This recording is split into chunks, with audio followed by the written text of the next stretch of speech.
Bonjour et bienvenue dans votre JT d'Agri44 TV du 22 mai. Tout de suite les reportages, bon JT. Formation 192. C'est le nombre d'accidents qui ont eu lieu pendant des opérations d'embarquement de bovins ces dernières années en Loire-Atlantique et en Vendée. Des événements qui auraient pu avoir de graves conséquences, allant jusqu'au décès des chauffeurs. C'est ce qui a conduit la MSA 4485 à mettre en place une action de formation auprès des 3 groupements d'éleveurs, Bovinéo, Covia et Terre Élevage. L'objectif, réduire le nombre et la gravité de ces accidents. Le chargement est un point crucial de l'activité en termes de sécurité et de risque d'accident. Puisqu'on manipule quand même des taurillons de certains âges, de différentes races, des bovins viandes essentiellement. Donc il est important de se préoccuper des situations délicates sur nos points de chargement afin d'améliorer l'efficacité du travail et puis la sécurité de nos chauffeurs. Après une première phase d'observation pour identifier les exploitations présentant des risques, une journée de formation sur le terrain a été proposée à 15 chauffeurs et techniciens des groupements à la ferme des Établières de La Roche-sur-Yon.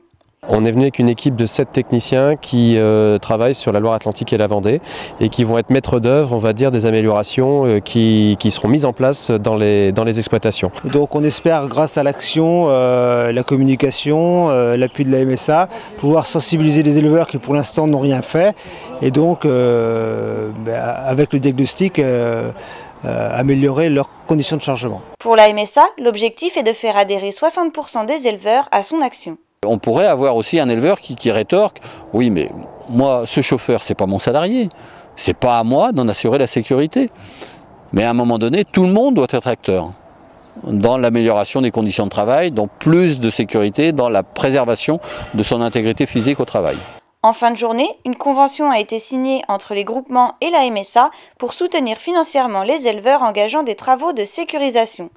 Avec la prise en charge à hauteur de 2/3 du coût total de l'aménagement, ils espèrent encourager les éleveurs à améliorer la sécurité de tous dans leur exploitation. Recherche. Mardi 19 mai dernier, au Conseil régional des Pays de la Loire à Nantes, se tenait une réunion du comité scientifique et industriel du pôle agronomique Ouest. Ce comité est présidé alternativement par Dominique Tremblay, conseiller régional des Pays de la Loire en charge de l'agriculture et de l'alimentation, et par son homologue de la région Bretagne, Michel Morin. Il réunit des chercheurs, des enseignants et des industriels des secteurs agronomiques et agroalimentaires, travaillant ensemble sur des sujets de recherche dites précompétitives, c'est-à-dire un peu en amont de l'innovation en entreprise. Plusieurs exemples de travaux de recherche ont été présentés, par exemple sur le lait et la recherche de molécules aux propriétés antifongiques dans des fractions laitières, ou sur la production de lupin associée à une céréale pour limiter les risques de salissement de cette culture. Machinisme. Quel matériel de désherbage mécanique répond le mieux à mes besoins? C'est pour permettre aux acteurs agricoles du bassin versant et des environs d'en savoir plus que le syndicat du Don et CUMA 44 ont organisé une journée de démonstration mardi 19 mai sur une parcelle de maïs située à Saint-Vincent-des-Landes. Animée par Michel Seznec de l'Union des CUMA Pays de la Loire, cette présentation des machines existantes a été ponctuée des interventions de différents fabricants et de témoignages d'utilisateurs. L'occasion de revenir sur des matériels tels que la RC-trille, la houe rotative ou la bineuse frontale, mais aussi de mettre l'accent sur des systèmes de guidage innovants comme le GPS RTK. L'équipement GPS que nous venons d'adopter, il est un équipement de haute précision, à savoir une précision à 2-3 cm, avec une transmission par téléphonie. Et donc le principe, c'est d'utiliser le réseau téléphonique pour pouvoir transmettre le signal et être en lien avec une antenne qui est, elle, à poste fixe et partagée à plusieurs consoles.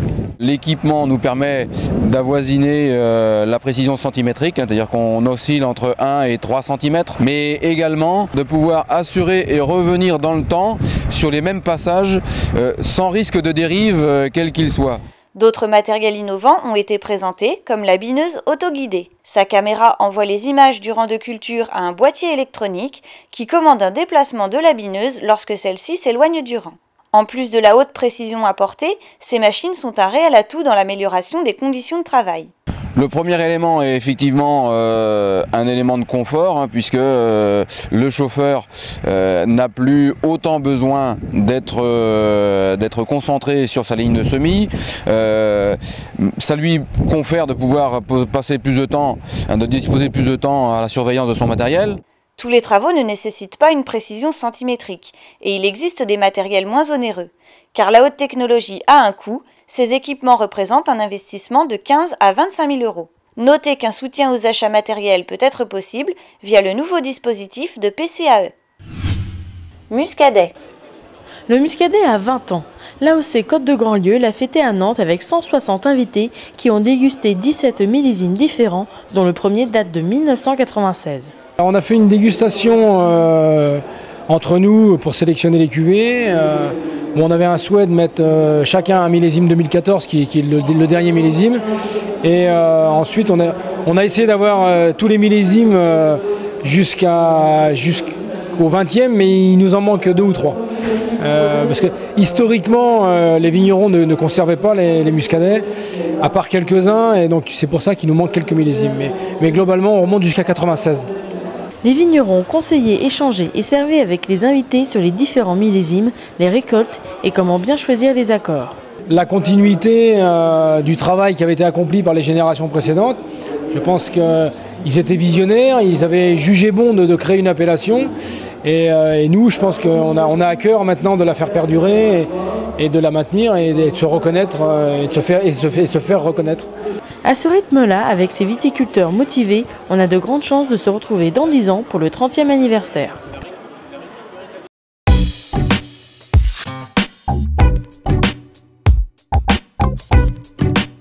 Sur Télépack, des outils existent pour déplacer un îlot, le découper ou fusionner 2 îlots. En activant l'outil de déplacement d'un îlot, le curseur de la souris prend alors la forme d'une flèche multidirectionnelle au-dessus de l'îlot à déplacer. Cliquez sur l'îlot à déplacer et faites-le glisser en maintenant le bouton de la souris enfoncé. Activez le bouton Valider dessin, l'îlot déplacé conserve alors sa nouvelle position.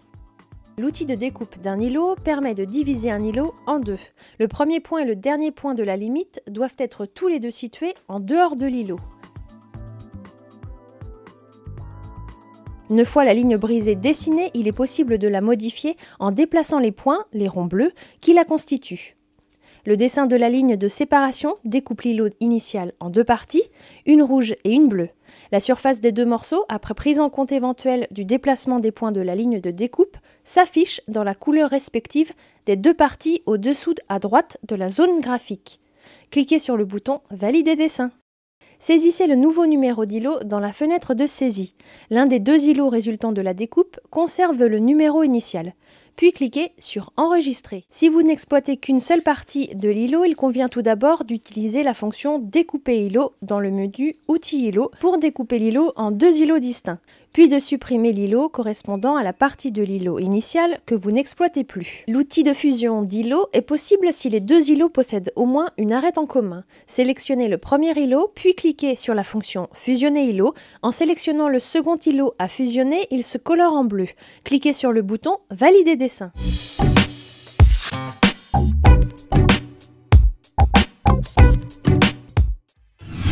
Merci de nous avoir suivis, bonne semaine à tous et à la semaine prochaine!